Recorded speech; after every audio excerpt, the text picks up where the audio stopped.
നയതന്ത്ര ചാനലിലൂടെ കേരളത്തിലേക്ക് സ്വർണം ഒഴുകിയെന്ന അപസർപ്പക കഥകളായിരുന്നു ഒരുകാലം മലയാള പത്രങ്ങളിലും ചാനലുകളിലും നിറഞ്ഞു നിന്നത്. നിറം പിടിപ്പിച്ച കഥകൾ, ഇ.ഡി. വൃത്തങ്ങൾ നൽകുന്ന വിവരങ്ങൾ എന്ന പേരിൽ കേരളവും കടന്ന് രാജ്യമാകെ പാറിപ്പറന്ന് നടന്നു. എങ്ങനെയെങ്കിലും നയതന്ത്ര സ്വർണ്ണക്കടത്ത് മുഖ്യമന്ത്രിയിലേക്ക് എത്തിക്കാനുള്ള സകല പരിശ്രമങ്ങളും ഉണ്ടായി. എന്നിട്ടും ശിവശങ്കർ IAS-ന് അപ്പുറത്തേക്കൊരു ബന്ധം ആ കഥകളിലൊന്നും എത്തിക്കാനായില്ല എന്നാണ് CPM-കാർ ചൂണ്ടിക്കാണിക്കുന്നത്. അത്തരം മസാല കഥകളുടെ എല്ലാം ഉറവിടമായിരുന്ന ഒരു ED ഉദ്യോഗസ്ഥനെ സർവീസിൽ നിന്ന് നിർബന്ധപൂർവ്വം പിരിച്ചുവിട്ടിരിക്കുന്നു. P. രാധാകൃഷ്ണൻ എന്ന ആ കൈക്കൂലിക്കാരനായ ED ഉദ്യോഗസ്ഥൻ ആരാണ്? രാജ്യത്തെ പലയിടങ്ങളിലായി രജിസ്റ്റർ ചെയ്ത ED കേസുകളിൽ പലതും കൈക്കൂലി വാങ്ങി ഉണ്ടാക്കിയതാണോ? P. രാധാകൃഷ്ണൻ നടത്തിയ അന്തർനാടകങ്ങൾ എന്തായിരിക്കും? ആദ്യം റാപ്പ് കാണാം. കൊച്ചിയിൽ ED ഡെപ്യൂട്ടി ഡയറക്ടറായിരിക്കെ കേസുകൾ ഒതുക്കി തീർക്കാൻ ഇടനിലക്കാർ വഴി കൈക്കൂലി ആവശ്യപ്പെട്ടെന്ന പരാതിക്കും വിവിധ ആരോപണങ്ങൾക്കും പിന്നാലെയാണ് P. രാധാകൃഷ്ണന്റെ ED-യിലെ ജോലി തെറിച്ചത്. 5 വർഷം കൂടി സർവീസ് ബാക്കിയിരിക്കെയാണ് രാധാകൃഷ്ണനെതിരായ നിർബന്ധിത സ്വയം വിരമിക്കൽ നടപടി. കേന്ദ്ര ധനമന്ത്രാലയം പ്രതികൂല റിപ്പോർട്ട് നൽകിയതിനെ തുടർന്ന് കഴിഞ്ഞ വെള്ളിയാഴ്ചയാണ് നിർബന്ധിത സ്വയം വിരമിക്കൽ തീരുമാനത്തിന് രാഷ്ട്രപതി അംഗീകാരം നൽകിയത്. കൈക്കൂലിക്ക് പുറമെ തന്ത്രപ്രധാന വിവരങ്ങൾ ചോർത്തൽ, കൃത്യനിർവഹണത്തിലെ വീഴ്ച തുടങ്ങിയ നിരവധി ആരോപണങ്ങളും ഇയാൾക്കെതിരായ വിരമിക്കൽ ഉത്തരവിലുണ്ട്. പുറത്താക്കാതെ നിർബന്ധിത വിരമിക്കലിന് അവസരം കൊടുത്തതിനാൽ രാധാകൃഷ്ണന് പെൻഷൻ അടക്കമുള്ള ആനുകൂല്യങ്ങൾ ലഭിക്കും. 30 വർഷത്തിലേറെയായി കൊച്ചി, തിരുവനന്തപുരം ED ഓഫീസുകളിൽ മാറി മാറി ചുമതലകൾ വഹിച്ചിരുന്ന ഉദ്യോഗസ്ഥനാണ് P. രാധാകൃഷ്ണൻ. നയതന്ത്ര സ്വർണ്ണക്കടത്ത് കേസിൽ മുഖ്യമന്ത്രിക്ക് പങ്കുണ്ടെന്ന് വരുത്തി തീർക്കാൻ രാധാകൃഷ്ണൻ ഇടപെടൽ നടത്തിയെന്ന ആരോപണം നേരത്തെ മുതൽ CPI ഉന്നയിച്ചിരുന്നു. എന്നാൽ സർക്കാരിന് വിവരങ്ങൾ ചോർത്ത് നൽകിയ ഉദ്യോഗസ്ഥർ ഒത്തുകളിക്കുന്നുവെന്ന ആരോപണം BJP ഉന്നയിച്ചിരുന്നു.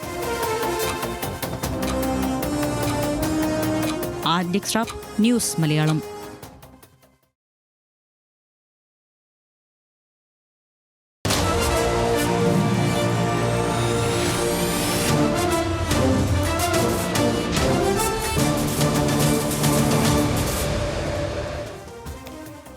മറ്റ് വിശദാംശങ്ങൾ പരിശോധിക്കാം. ആരാണ് P. രാധാകൃഷ്ണൻ? നമുക്ക് നോക്കാം. കേരളത്തിൽ കോളിളക്കം സൃഷ്ടിച്ച ED കേസുകളിലെ പ്രധാന അന്വേഷണ ഉദ്യോഗസ്ഥനാണ് ഈ P. രാധാകൃഷ്ണൻ. നയതന്ത്ര സ്വർണ്ണക്കടത്ത്, കിഫ്ബി മസാല ബോണ്ട്, കരുവന്നൂർ ബാങ്ക് തട്ടിപ്പ് എന്നിവയിലെ അന്വേഷണ ഉദ്യോഗസ്ഥനാണ് ആയിരുന്നു അദ്ദേഹം. കൈക്കൂലി, റെയ്ഡ്, വിവരങ്ങൾ ചോർത്തി തുടങ്ങി നിരവധി വിവിധ പരാതികളാണ് ഇദ്ദേഹത്തിനെതിരെ തെളിഞ്ഞിരിക്കുന്നത്. തിരുവനന്തപുരം സ്വദേശിയായ രാധാകൃഷ്ണൻ ഒടുവിൽ ജമ്മു കശ്മീരിലെ ED-യുടെ ഡെപ്യൂട്ടി ഡയറക്ടറായിരുന്നു. ജമ്മു കശ്മീരിൽ അവിടെ ഇരിക്കെയാണ് ഇപ്പോൾ നടപടി നേരിട്ടിരിക്കുന്നത്. അന്വേഷണം മുഖ്യമന്ത്രിയിലേക്ക് എത്തിക്കാൻ രാധാകൃഷ്ണൻ ശ്രമിച്ചു എന്ന ആരോപണമാണ് ഉള്ളത്. മുഖ്യമന്ത്രിയുടെ കുടുംബാംഗങ്ങൾക്ക് പങ്ക് എന്ന് പറയാൻ സ്വപ്ന സുരേഷിനെ നിർബന്ധിച്ചു എന്ന് നേരത്തെ തന്നെ ആരോപണം ഉയർന്നിരുന്നു. സ്വപ്നയുടെ കാവൽ ഡ്യൂട്ടിയിലുണ്ടായിരുന്ന വനിതാ പോലീസുകാരാണ് ഈ ആരോപണം ഉന്നയിച്ചത്. അത് പ്രേക്ഷകർക്ക് ഓർമ്മ കാണും, അന്ന് ആ വാർത്ത വന്നിരുന്നു. ഇത് ശരിവെക്കും വിധമുള്ള സ്വപ്ന സുരേഷിൻ്റെ ശബ്ദരേഖയും പിന്നീട് പുറത്തു വരികയുണ്ടായി.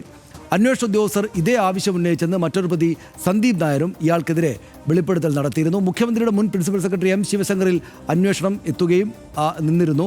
റെഡ് ക്രസന്റ് ഉൾപ്പെട്ട കേസ് ലൈഫ് മിഷൻ പദ്ധതിയുമായി ബന്ധിപ്പിക്കാൻ ഇദ്ദേഹം ശ്രമിച്ചു എന്ന ആക്ഷേപം വന്നിരുന്നു. ഇതുമായി ബന്ധപ്പെട്ട് നിയമസഭാ എത്തിക്സ് കമ്മിറ്റി രാധാകൃഷ്ണനോട് വിശദീകരണം തേടുകയും മറ്റും അസാധാരണമെന്ന സംഭവങ്ങൾ ഉണ്ടായിരുന്നു.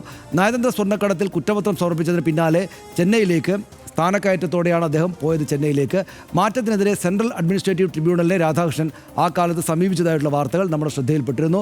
കരുവന്നൂർ തട്ടിപ്പ് ഉൾപ്പെടെയുള്ള കേസുകളിൽ അന്വേഷണം ബാക്കിയുണ്ട് എന്നായിരുന്നു അദ്ദേഹത്തിന് തിരിച്ച് കേരളത്തിലേക്ക് വരാനുള്ള വാദം. വിധി എതിരായി ചെന്നൈയിലേക്ക് പോകേണ്ടി വന്നു. മാസങ്ങൾക്കകം തന്നെ പക്ഷേ തിരിച്ചെത്തുകയുണ്ടായി. കൊച്ചിയിൽ ED ഡെപ്യൂട്ടി ഡയറക്ടറായിരിക്കെ കേസ് ഒതുക്കാൻ കൈക്കൂലി വാങ്ങി എന്ന പരാതി ഇദ്ദേഹത്തിനെതിരെ സമീപകാലത്താണ് ഉയർന്നത്. ഇടനിലക്കാർ വഴി 2 കോടി രൂപ ആവശ്യപ്പെട്ടെന്നാണ് കശുവണ്ടി വ്യവസായി അനീഷ് ബാബു അന്ന് പരാതിപ്പെട്ടിരുന്നത്. രാധാകൃഷ്ണനും അസിസ്റ്റന്റ് ഡയറക്ടർ ശേഖർ കുമാറിനുമെതിരെയായിരുന്നു അന്നത്തെ ആരോപണം ഉണ്ടായിരുന്നത്. പരാതിക്ക് പിന്നാലെ 2 ഉദ്യോഗസ്ഥരെയും ശ്രീനഗറിലേക്ക് മാറ്റുകയായിരുന്നു. അങ്ങനെയാണ് ഇദ്ദേഹം ഒടുവിൽ ശ്രീനഗറിൽ എത്തി നിന്നത്. അവിടെ വെച്ചാണ് ഇപ്പോൾ വലിയ കുഴപ്പങ്ങൾ കാണിച്ചിട്ടുണ്ട് എന്ന കാര്യം പൂർണ്ണമായിട്ട് മനസ്സിലായിട്ട് നടപടിയെടുത്തിരിക്കുന്നത്. പക്ഷേ ഇതിപ്പോൾ വളരെ ഡ്രമാറ്റിക്കായിട്ടൊരു കാര്യമായിപ്പോയി. കാരണം ഒരു കാലത്ത് കേരളത്തിലെ ഏറ്റവും വലിയ, ഒരു കാലത്തെന്ന് വെച്ചാൽ ഒരുപാട് കാലം മുമ്പല്ല, സമീപകാലത്ത് തന്നെ ഏറ്റവും വലിയ പ്രമാദമായ, ദിവസം ഒരു 5-8 ബ്രേക്കിംഗ് ന്യൂസുകൾ ഇങ്ങനെ താഴെ ചാനലുകളിൽ വന്നുകൊണ്ടിരുന്ന കേസുകളിലെ പ്രധാനപ്പെട്ട ഉദ്യോഗസ്ഥൻ, അക്കാലത്ത് മുഖ്യമന്ത്രിക്ക് വേണ്ടി വാദിച്ചിരുന്ന CPM-കാർ ആരോപണങ്ങളായി ഉന്നയിച്ചിരുന്ന പല കാര്യങ്ങളും ശരിയാണ് എന്ന് തോന്നലുണ്ടാക്കും വിധം നടപടിയെടുത്ത് പുറത്താക്കപ്പെട്ടിരിക്കുന്നു. വളരെ വിചിത്രമായിരിക്കുന്നു അല്ലേ?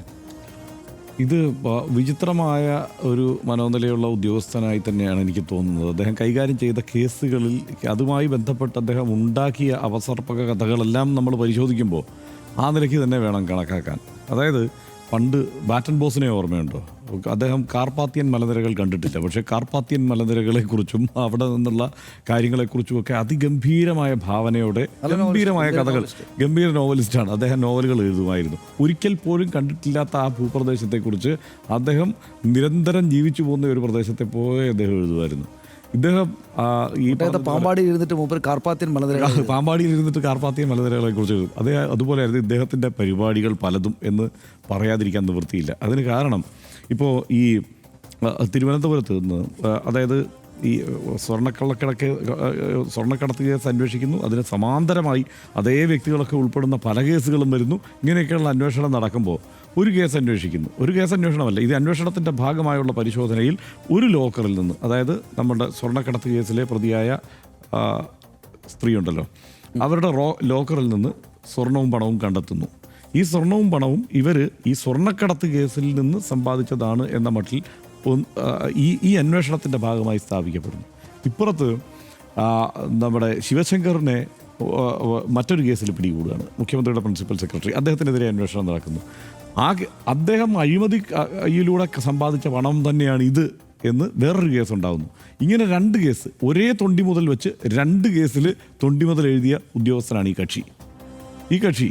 അത് എഴുതുക മാത്രമല്ല, എല്ലാ മാധ്യമങ്ങൾക്കും ഒരു സംശയവുമില്ലാതെ അത് അവർ തൊടാതെ വിഴുങ്ങുകയും അത് ചർച്ച ചെയ്യുകയും ചെയ്ത കേരളമാണ് കഴിഞ്ഞ 2-3 വർഷം മുമ്പുള്ളത്, അല്ലെങ്കിൽ 4-5 വർഷം മുമ്പുള്ളത്.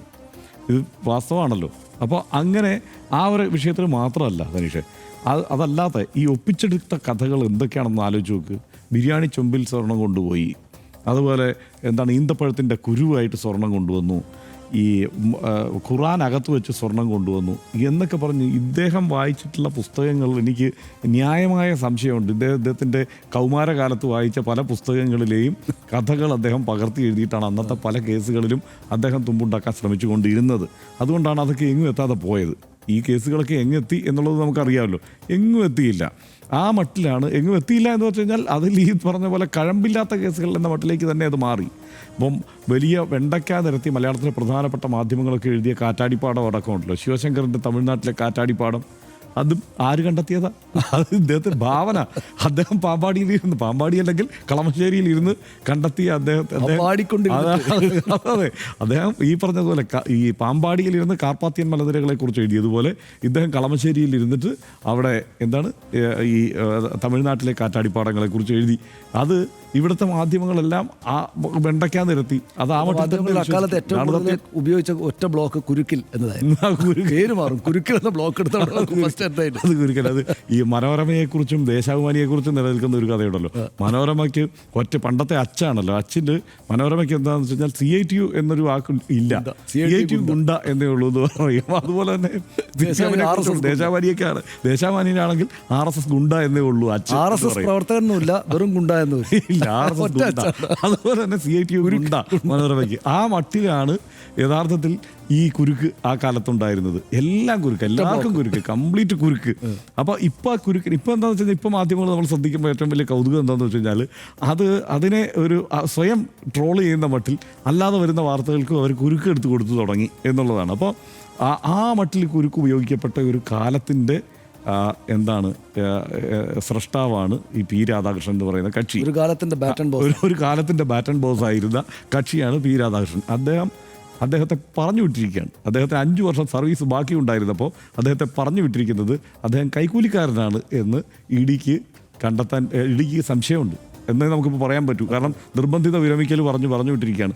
ആരോപണം ഉയർന്നിട്ടുണ്ട് അദ്ദേഹം കൈക്കൂലി മേടിക്കാനായിട്ട് ശ്രമിച്ചു എന്നുള്ളത്. 5 വർഷം ബാക്കിയുള്ളപ്പം നിർബന്ധിത വിരമിക്കൽ കൊടുത്തു. 5 വർഷം ബാക്കിയുള്ളപ്പം ചേട്ടൻ വീട്ടിൽ പോക്കോ എന്ന് പറഞ്ഞിട്ട് പറഞ്ഞു വിട്ടിരിക്കുകയാണ് ഇദ്ദേഹത്തെ എല്ലാവർക്കും അറിയാം, കേരളത്തിലെ എല്ലാ പത്രക്കാർക്കും അറിയാം. ആ കാര്യത്തിലും സംശയമില്ല.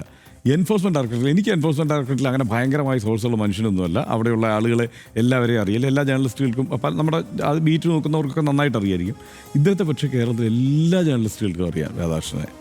കാരണം അദ്ദേഹം ഇതിൽ അഭിരമിച്ചിരുന്നു എന്നുള്ളത് കൂടിയാണ്.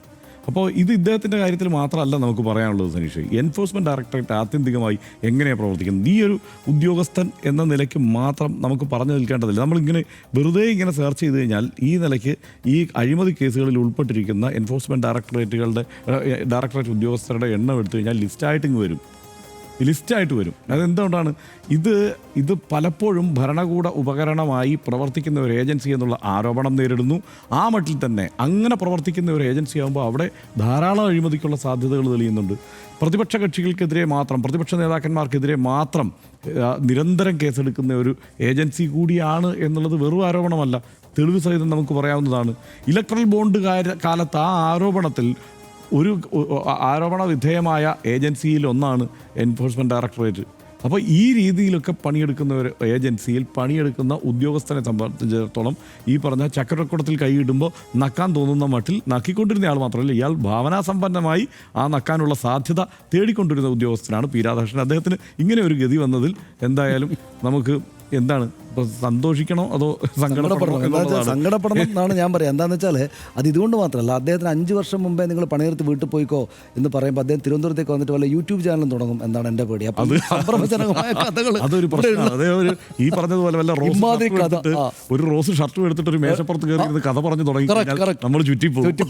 അതായത് അതിൽ സങ്കടപ്പെടുന്ന ഒന്നോ രണ്ടോ ആളുകൾ മാത്രമേ ഉണ്ടാകും. കാരണം എന്നെക്കാൾ മുകളിൽ പോകുമോ ഇയാൾ കഥ പറഞ്ഞിട്ട് എന്നൊരു പേടി ഈ പറയുന്ന ആൾക്കുണ്ടാകുമെന്നല്ലാതെ നമ്മൾ നാട്ടുകാരെല്ലാം സഹിക്കട്ടെ. ഈ കഥകൾ ഇത്രയും നാൾ ഇ ഡിയുടെ കേസായിട്ടാണ് വന്നതെങ്കിൽ ഇനി യൂട്യൂബ് ചാനലിൻ്റെ സംഭ്രമജനകമായിട്ടുള്ള കഥകളുമായിട്ട് ഇദ്ദേഹം ഈ പറയുന്നത് എന്ത് കളറാണ് ആ ഉടുപ്പൂട്ടിട്ട് ഇയാൾ വരുമോ എന്നുള്ള പേടിക്കേണ്ടുന്നൊരു സാഹചര്യം ഉണ്ടെന്നാണ് എനിക്ക് തോന്നുന്നത്.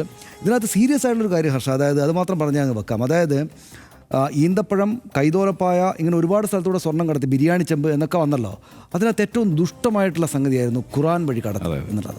ഖുറാൻ വഴി കടത്തി എന്നുള്ളത് നമ്മുടെ കേരളത്തിൻ്റെ മതേതര ബോധവും നമ്മുടെ രാഷ്ട്രീയ ബോധവും മതജാതി വ്യത്യാസമില്ലാതെ മനുഷ്യർക്ക് എത്രമാത്രം ശക്തമായിട്ടുണ്ട് എന്ന് നമ്മൾക്ക് തെളിഞ്ഞൊരു കാര്യമാണത്. കാരണം എന്താണെന്ന് വെച്ചാൽ ഈ KT ജലീലിനൊക്കെ അതിനാണല്ലോ. അതായത് ഒന്ന് നോക്കൂ, അതിനകത്ത് ഇതുപോലൊരു കാലത്ത് ഇസ്ലാമോഫോബിയ ലോകത്തെമ്പാടുള്ളൊരു കാലത്ത് കേരളത്തിലും ഇന്ത്യയിലും അത് പ്രത്യേകമായിട്ട് സവിശേഷമായിട്ട് അത് അക്രമോത്സുകമായിട്ട് ഉപയോഗിക്കപ്പെടുന്നൊരു കാലത്ത് ഖുറാൻ പോലെ ഈ മതവിശ്വാസികൾ അങ്ങേയറ്റം പവിത്രമായി കാണുന്നൊരു ഗ്രന്ഥത്തെ കള്ളക്കടത്തിന് ഉപയോഗിച്ചു. അത് എവിടെ നിന്നാണ്?